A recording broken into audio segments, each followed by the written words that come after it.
So the power distribution for the throttle is going to start with the battery. It's going to send positive current down into the ESC. That ESC is going to apply its battery elimination circuit back to provide voltage, and the initial 6 volts that's going to come out of that is going to go underneath the motor through some hold down clips and go over and power the receiver. Notice there's no ground on this particular pin right now. This is pin number 2 on the receiver. We'll put another connector that will go with a ground connector and a signal connector back up to the flight computer. That ground is going to go up and connect to this output side, and notice that that ground wire is going from this output pin number 3, which is the throttle.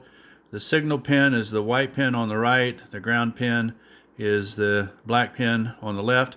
It's the far left, and notice there's no voltage in the middle because we don't want to power the rail with that 6 volt back, because the maximum voltage on this rail is 5 volts. That's been our problem of why we're wiring it this particular configuration.